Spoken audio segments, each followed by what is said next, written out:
Il était un temps où les puces étaient barbiers, les chameaux crieurs, et moi, je berçais ma mère dans son berceau. Voici comment cette histoire était contée en ces temps-là. Dans une contrée lointaine, il existait un village verdoyant au bord de la mer. La mer était aussi bleue que les arbres étaient verts. Et dans ce village, un vieux pêcheur et sa femme vivaient dans une toute petite maison. Le vieux couple n'était point riche.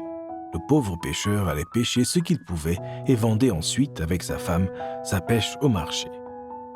Certains jours, si la chance était de son côté, il pêchait plusieurs poissons. Et certains jours, il lançait sa ligne et attendait toute la journée, sans qu'aucun poisson ne morde. Un jour, comme à son habitude, le vieux pêcheur se leva de bonne heure et prit le large avec sa barque. Il espérait une pêche fructueuse. Le temps passa, mais aucun poisson ne vint mordre à l'hameçon. Le pêcheur perdit espoir. Juste au moment où il s'apprêtait à rentrer chez lui, la ligne s'agita. Une ombre apparut dans l'eau et s'approcha de la barque. Lorsque l'ombre fit son apparition à la surface de l'eau, une fée d'une splendide beauté apparut. Le pêcheur en fut très surpris. La fée commença à lui parler. « N'aie pas peur, j'ai vu que tu n'as pu pêcher un seul poisson dans la journée. Je suis venue pour aider ta femme et toi. Dis-moi, quel est ton souhait? Je l'exaucerai. » Le vieux pêcheur y réfléchit, mais nombreux étaient les souhaits qui lui venaient à l'esprit. Après de maintes réflexions, il fit enfin son souhait.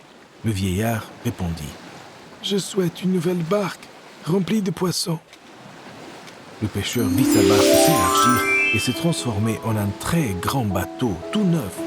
Il s'y trouvait aussi des seaux remplis de poissons frais. Juste au moment où il voulut demander comment cela était possible, la fée disparut dans les profondeurs de la mer. Le vieux pêcheur rentra joyeusement chez lui. Sa femme fut étonnée de le voir avec un bateau neuf rempli de poissons. Il lui conta toute son aventure. La vieille femme en fut heureuse, mais se dit « Si seulement il avait souhaité bien d'autres choses aussi. » Elle avisa alors son mari. « Vas-y, demain à la même heure, lance ta ligne et attends. Quand la fée viendra, demande-lui une grande demeure. » Cette idée plut beaucoup au vieux pêcheur. Il fut heureux à l'idée de ne plus habiter dans cette petite maison en ruine.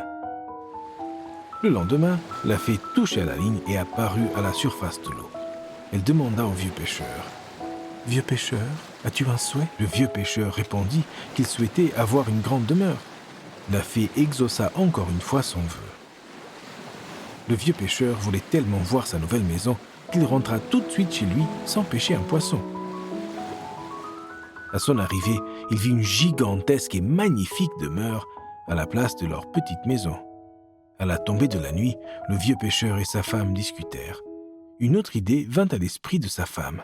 « La fée exauce tous nos souhaits, mais chaque fois que nous avons envie de quelque chose, il faut prendre le large et cela est fatigant. Il vaudrait mieux que la fée soit avec nous ici. » Le pêcheur s'étonna. « Mais comment cela serait-ce possible ?» Sa femme répondit. « C'est très simple. Demain, je viendrai avec toi. On trompera la fée, l'attrapera et on la ramènera avec nous à la maison. » Cette idée plut au vieux pêcheur. Le lendemain, le vieux couple commença à attendre la fée. À ce moment, la fée apparut à la surface de l'eau. Le pêcheur lui dit « Fée, viens sur le bateau pour qu'on puisse voir ton beau visage. Ma femme veut te voir aussi. » La fée s'approcha du bateau en souriant. Le pêcheur et sa femme l'attrapèrent alors par ses mains et essayèrent de la mettre dans le sac qu'ils avaient avec eux. La fée comprit leur intention. Soudain, la fée se transforma en un poisson d'un violet éclatant et disparut dans les profondeurs de la mer. Et le bateau tout neuf du couple fut en 1000 morceaux. Le vieillard et sa femme payèrent leur cupidité en perdant leur bateau et leur demeure. Ils comprirent leur erreur, mais il n'y avait plus à faire. Ils continuèrent à vivre comme avant.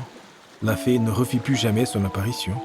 Et oui, rappelons-nous de ce que nos ancêtres disaient. Un village entier ne peut faire ce que l'homme fait à lui-même. 3 pommes tombèrent du ciel, l'une pour l'auteur du conte, l'une pour le narrateur et l'une pour celui qui écouta l'histoire. Le vieux couple ne reçut point de pommes. Le vieux pêcheur et sa femme n'avaient su apprécier la chance qui leur avait été présentée. Et c'est ici que le conte finit.